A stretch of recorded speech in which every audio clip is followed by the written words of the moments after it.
Thyroid நோயை கட்டுப்படுத்த என்ன சாப்பாடு சாப்பிடணும்னு பார்த்தோம், என்ன பழங்கள் சாப்பிடணும்னு பார்த்தோம். தைராய்டு நோய்க்கு சிறப்பாக உதவக்கூடிய சுலபமான மூலிகை மருந்துகள், துளசியில் ஆரம்பித்து வல்லாரை வரை என்ன மூலிகை மருந்துகள், அதை எப்படி பயன்படுத்தணும், அது தைராய்டு நோயை குறைக்க மட்டுமல்ல, கட்டுப்படுத்த மட்டுமல்ல, குணப்படுத்த எப்படி உதவுதுங்கிறத பார்ப்போமா?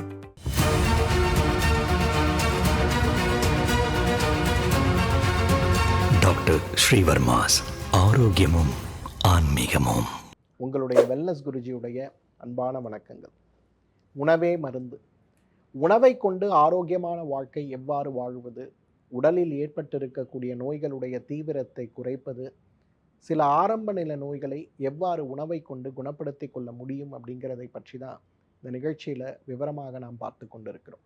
அந்த வகையில் தைராய்டு சுரப்பியுடைய ஆரோக்கியத்திற்கு நாம் உண்ண வேண்டிய உணவு, உண்ண வேண்டிய பழங்களை பற்றி கடந்த நிகழ்ச்சியில் நம்ம பார்த்தோம். இன்றைக்கு தைராய்டு சுரப்பியுடைய ஆரோக்கியத்திற்காக நாம் எடுத்துக்கொள்ள வேண்டிய சுலபமான மூலிகை மருந்துகளை பற்றி இன்றைக்கு உங்களோடு நான் பகிர்ந்து கொள்ளப் போகிறேன். முதலாவது அமுக்கரா கிழங்கு. இந்த அமுக்கரா கிழங்கு அப்படிங்கிறது சாதாரணமாக தூக்கத்திற்கான மருந்து, வலியை குறைப்பதற்கான மருந்து, வாதத்திற்கான மருந்து அப்படிங்கிற அடிப்படை அளவிலேயே நாம் புரிந்து கொள்கிறோம். ஆனால் அமுக்கரா கிழங்கு எவ்வளவு ஒரு சிறப்பான மருந்து தெரியுமா? உடலுடைய 3 தோஷங்கள், 7 தாதுக்கள், உடலுடைய 108 வர்மங்கள், உடலுடைய 7 சக்கரங்கள், உடலுடைய 5 அவயங்கள், பிரபஞ்சத்திலிருந்து நாம் எடுக்கக்கூடிய சக்தி உடல் முழுமையாக கிரகித்து உடலில் இருக்கக்கூடிய ஒவ்வொரு அணுக்களுக்கும் கொண்டு சேர்த்து உடலை ஆரோக்கியமாக வைக்க உதவி செய்கின்ற, உடலுடைய எல்லா விதமான நாளமிலா சுரப்பிகளுடைய செயல்பாடுகளையும் மாற்றி அமைத்து உடலை ஆரோக்கியப்படுத்த உதவுகின்ற மிகச் சிறப்பான ஒரு மூலிகை மருந்து. ஒரே மருந்தை கொண்டு ஒரு மனிதன் ஆரோக்கியமாக வாழ முடியும்னா அது நிச்சயமாக அமுக்கரா கிழங்கால் மட்டும்தான் சாத்தியம்னு சொல்லலாம். அத்தனை சிறப்பான அமுக்கரா சூரணத்தை தினசரி நாம் சாப்பிட்டு வரும்போதே நாளமிலா சுரப்பிகளுடைய செயல்பாடுகள் சீராகும் போது உடலுடைய ஆரோக்கியம் மேம்படுவதை நிச்சயமாக நாம் பார்க்க முடியும். வல்லாரைக்கீரை. எவ்வாறு அமுக்கரா மிகப்பெரிய அளவில் உடலில் இருக்கக்கூடிய அனைத்து நிலையத்திலும் ஒரு மாற்றத்தை உருவாக்கி உடலுடைய சீற்றமடைந்து தேய்வடைந்திருக்கக்கூடிய வாத பித்த கபத்துடைய தன்மையை மாற்றுகிறதோ, அதே போல வல்லாரை இன்றைக்கு தேய்மானம் அடைந்திருக்கக்கூடிய உடலில் எங்கெல்லாம் தைராய்டு சுரப்பி செயல்பட முடியாத அளவுக்கு சீர்கெட்டு போயிருக்கிறதோ, நீண்ட காலமாக தைராய்டு நோயுடைய ஒரு பாதிப்பால் அவதிப்பட்டு உடலில் மற்ற உறுப்புகள் இணை துணை நோய்களோடு போராடி கொண்டிருக்கிறதோ, அந்த இடங்களில் வல்லாரை ஒரு மிகச்சிறந்த மருந்தாக இருக்கிறத பார்க்கலாம். தைராய்டு நோய் வந்தாலே உடல் சுறுசுறுப்பின்மை, மனச்சுறுசுறுப்பின்மை, மனதில் ஆக்கப்பூர்வமான சிந்தனையற்றி இருப்பதின் நிறைய சிரமங்கள் ஏற்படுவதை பார்க்க முடியும். வல்லாரையை நாம் தொடர்ந்து எடுத்துக்கொள்ளும் போது அந்த சிந்தனைகளில் ஒரு மாற்றம் ஏற்படுவதை நிச்சயமாக நாம் பார்க்க முடியும். கருஞ்சீரகம். இன்றைக்கு கருஞ்சீரகம் மரணத்தை தவிர உடலில் ஏற்படுகின்ற எல்லா விதமான நோய்களையும் நீக்கக்கூடிய அருமருந்து அப்படிங்கிறது நம் அனைவருக்குமே தெரிந்த ஒரு விஷயம்தான்.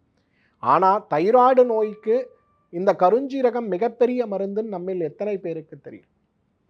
கருஞ்சீரகத்தை ஒரு உணவாக பயன்படுத்துகின்ற ஒரு வழக்கம் நம் தமிழ் சமுதாயத்தில் இருந்து வந்த வழக்கம். இட்லிக்கு மாவு அரைக்கும் போதோ அல்லது ரொம்ப அதிகமாக ஜீரணம் செய்ய முடியாத உணவுகளை சமைக்கும் போதோ ஒரு கைப்பிடி கருஞ்சீரகத்தையும் சேர்த்து இட்டு சமைக்கக்கூடிய ஒரு கலாச்சாரம் நம்முடைய கலாச்சாரம். கருஞ்சீரக பயன்பாடுகளை அதிகம் மறந்து போன கலாச்சாரமாக கூட இன்றைக்கு நம்ம மாறிட்டோம். மஞ்சள் பொடி அரைக்கும் போது, மிளகாய் பொடி அரைக்கும் போதெல்லாம் 1 கிலோ மிளகாய்க்கு குறைந்தது 50 கிராமாவது கருஞ்சீரகத்தை சேர்க்கின்ற வழக்கம் போய் இன்றைக்கு மிளகாய் பொடியை நேரடியாக கடைகளிலிருந்து வாங்கி பயன்படுத்துவதாலோ என்னவோ தமிழ் உணவு முறை ஆரோக்கியமான உணவு முறையாக இருந்தாலும் கூட இன்றைக்கு சீர்கெட்டு போயிருக்கக்கூடிய ஆரோக்கியத்தோடு நாம் அனைவருமே போராடி கொண்டிருக்கிறோமாங்கிற ஒரு கேள்வி நம் மனதில் எழ வேண்டியது. அத்தனை சிறப்பான ஒரு உணவு மூலிகை கருஞ்சீரகம்.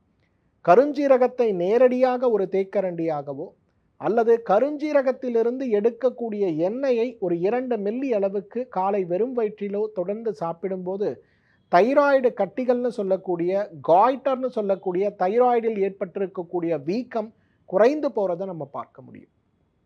அதிமதுரம், இன்றைக்கு அதிமதுரத்துடைய பயன்களை பற்றி நிறைய நம்ம பார்த்துட்ருக்கோம். மூளை சார்ந்த நோய்களை குணமாக்க, தடுக்க, அதே போல் நம்முடைய கண்களுடைய இயக்கத்தில் இருக்கக்கூடிய மாறுபாடுகள், ஈரல் நுரையீரலில் ஏற்படுகின்ற நோய்களை தடுக்க, குறிப்பாக நுரையீரல் மண்டல நோய்களைப் போலவே ஈரல் நோய்களுக்கு அதிமதுரம் ஒரு மிகச்சிறந்த மருந்து.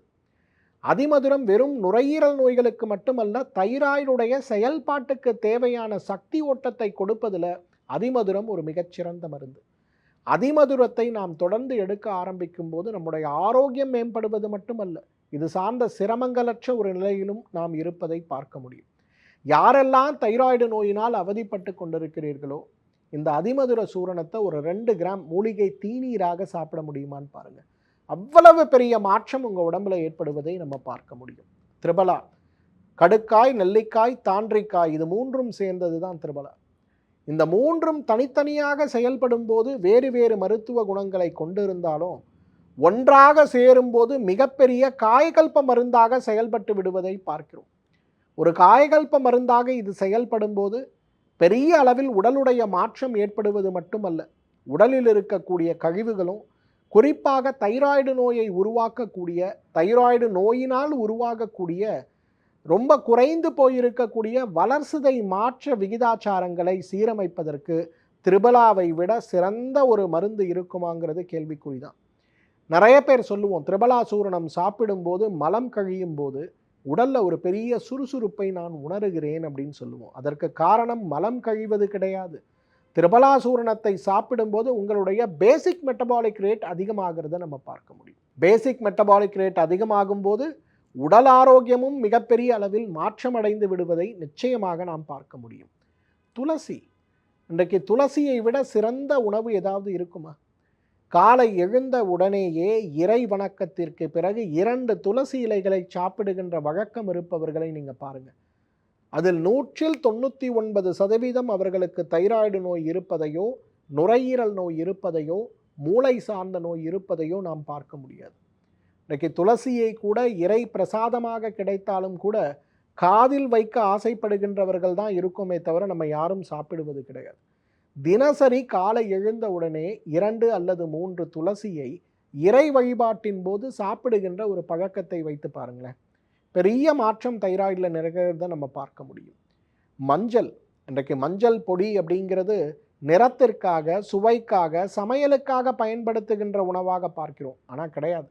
மஞ்சள் அப்படிங்கிறது முழுக்க முழுக்க இன்றைக்கு உடலுடைய வளர்சிதை மாற்றத்திற்கும், உடலுடைய ஆரோக்கியத்திற்கும், உடல் கழிவு நீக்கத்துக்கும், சிறுகுடல் பெருகுடலில் உடல் முழுவதும் இரத்தத்தில் வியாபித்து இருக்கக்கூடிய உடலுக்கு கெட்டது செய்யக்கூடிய கிருமிகளையும் நுண்ணுயிர்களையும் தடுப்பதற்கும் குறைப்பதற்கும், அதைவிட முக்கியமாக தேய்மானம் அடைந்திருக்கக்கூடிய உடல் உறுப்புகளுடைய செல் உற்பத்தியை அதிகப்படுத்தி மீண்டும் சீரான தன்மையை அடைவதற்கும், உடலுக்கு தேவையான ஆற்றலை அடைவதற்கும் உபயோகப்படுத்துகின்ற ஒரு சிறந்த மருந்து தான் மஞ்சள்.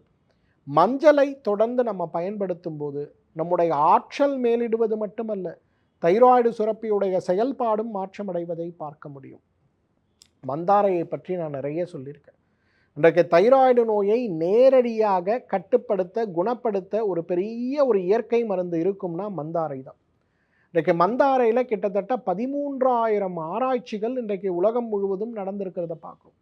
சில ஆராய்ச்சிகள் இது புற்றுநோயை தடுக்குமா, சில ஆராய்ச்சிகள் இது உடல் எடையை குறைக்க உதவி செய்யுமா. ஆனால் பெரும்பாலான ஆராய்ச்சிகள் தைராய்டு கட்டின்னு சொல்லக்கூடிய காய்டர், தைராய்டுடைய செயல் குறைபாடு சொல்லக்கூடிய ஹைப்போதைராய்டிசம், தைராய்டுடைய தொற்றுன்னு சொல்லக்கூடிய தைராய்டைட்டிஸ், தைராய்டுடைய புற்றுநோயின்னு சொல்லக்கூடிய தைராய்டு கட்டிகள், இந்த 4 விஷயங்களில் எவ்வாறு தடுக்க உதவுகிறது அப்படிங்கிற ஆராய்ச்சி நம்ம எல்லாம் திகைப்படைய வைக்கிறத பார்க்குறோம். அந்த அளவுக்கு மிகப்பெரிய அளவில் உடலுடைய ஆரோக்கியத்தை மேம்படுத்த இந்த மந்தாரை ஒரு மிகச்சிறந்த ஒரு மருந்துன்னு நம்ம சொல்லலாம். மாவிலிங்க மரப்பட்டை, மாவிலிங்கம் அப்படிங்கிறது நீண்டு நெடுந்து வளரக்கூடிய உயரமான நீண்ட காலம் வாழக்கூடிய மர வகைகளில் ஒன்று.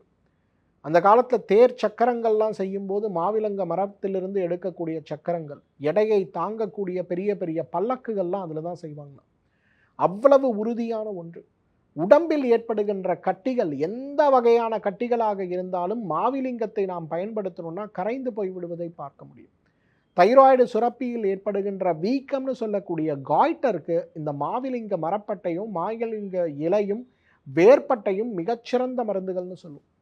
யாரெல்லாம் இந்த காய்டர் நோயில் இருக்கீங்களோ நாட்டு மருந்து கடைக்கு போய் இந்த மாவிலிங்க மரப்பட்டையும் மந்தார மரப்பட்டையும் கருஞ்சீரகமும் வாங்கிட்டு வந்து ஒவ்வொன்றத்துலேயும் 2 கிராம் போட்டு 300 மில்லி தண்ணி போட்டு கொதிக்க வச்சு ஒரு டீ மாதிரி ஒரு 3 மாத காலம் குடிங்களேன். இது குடிக்கிறதுக்கு முன்னாடி ஒரு ஸ்கேனும் குடித்த பிறகு ஒரு ஸ்கேனும் எடுத்து பாருங்களேன். உங்கள் கட்டியில் ஒரு சிறு மாற்றமாவது ஏற்பட்டிருக்கிறத நம்ம பார்க்க முடியும். கடைசியாக நெல்லிக்காய். இன்றைக்கு நெல்லிக்காய் கடுக்காய் இது ரெண்டுக்கும் இருக்கக்கூடிய ஒரு மிகப்பெரிய ஒற்றுமை என்னன்னா, கடுக்காய் சாப்பிடும்போது எவ்வாறு உடல் கழிவுகள் வெளியேறி உடலில் ஒரு புத்துணர்ச்சி ஏற்படுவதை நம்ம உணர்றோமோ, அந்த புத்துணர்ச்சியை வெறும் உணர்வாக மட்டும் இல்லாமல் அந்த செல் மாற்றத்தை உடலுக்குள் எடுத்து வரக்கூடிய சக்தி நெல்லிக்காய்க்கு உண்டு. நெல்லிக்காயை தினசரி நாம் சாப்பிடும்போது நாளமிலா சுரப்பிகள், குறிப்பாக insulin, thyroid, oestrogen, progesterone, testosterone மற்றும் கார்டிசோல் இந்த 6 ஹார்மோன்கள் இருக்கக்கூடிய சீரற்ற தன்மை மாறும்போது உடல் ஆரோக்கியம் மேம்பட்டு விடுவதை பார்க்க முடியும். அந்த அளவுக்கு மாற்றத்தை உடலுக்குள் ஏற்படுத்தக்கூடிய சக்தி இந்த நெல்லிக்காய்க்கு இருக்கிறது நம்ம பார்க்கணும்.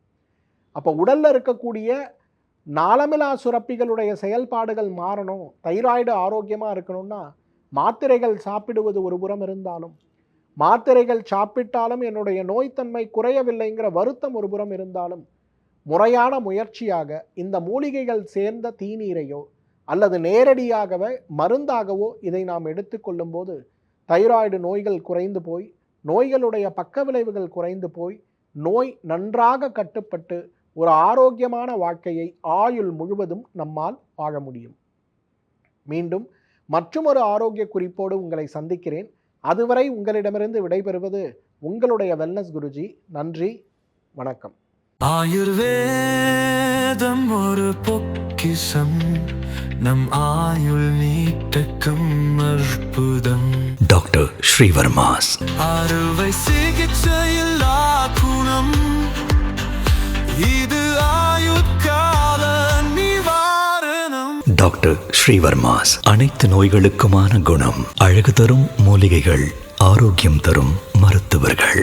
டாக்டர் ஸ்ரீவர்மாஸ், ஆரோக்கியமும் ஆன்மீகமும். ஸ்ரீ வர்மா ஆயுர்வேதா மருத்துவமனையின் வெல்னஸ் குருஜி அவர்களை ஜூலை மாதம் 4ஆம் வாரம் 21ஆம் தேதி திங்கட்கிழமை மதியம் 12 மணி முதல் இரவு 8 மணி வரை கோடம்பாக்கத்திலும், 22ஆம் தேதி செவ்வாய்க்கிழமை காலை 6 மணி முதல் மதியம் 12 மணி வரை திருவள்ளூரிலும், 22ஆம் தேதி செவ்வாய்க்கிழமை மதியம் 1 மணி முதல் மாலை 6 மணி வரை அம்பத்தூரிலும், 23ஆம் தேதி புதன்கிழமை காலை 7 மணி முதல் மதியம் 12 மணி வரை கோடம்பாக்கத்திலும், 24ஆம் தேதி வியாழக்கிழமை காலை 6 மணி முதல் மாலை 6 மணி வரை சேலத்திலும், 25ஆம் தேதி வெள்ளிக்கிழமை காலை 7 மணி முதல் மதியம் 1 மணி வரை திருப்பூரிலும், 26ஆம் தேதி சனிக்கிழமை காலை 6 மணி முதல் மாலை 6 மணி வரை கோயம்புத்தூரிலும், 27ஆம் தேதி ஞாயிற்றுக்கிழமை காலை 7 மணி முதல் மாலை 6 மணி வரை வேளச்சேரியிலும்,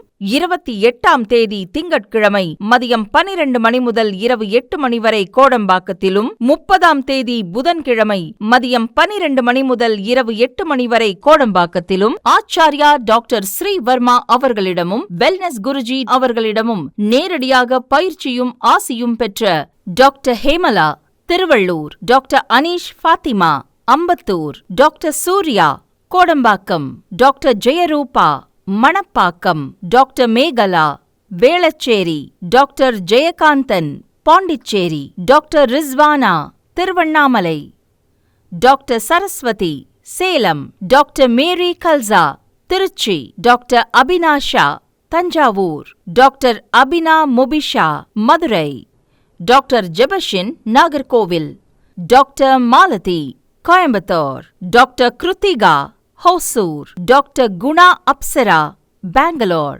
டாக்டர் நவநீத் ஹைதராபாத், டாக்டர் சித்தநாத் மும்பை. பட்டப்படிப்பு மற்றும் பட்ட மேற்படிப்பு முடித்த மருத்துவர்களை சந்தித்து சிகிச்சை பெறலாம்.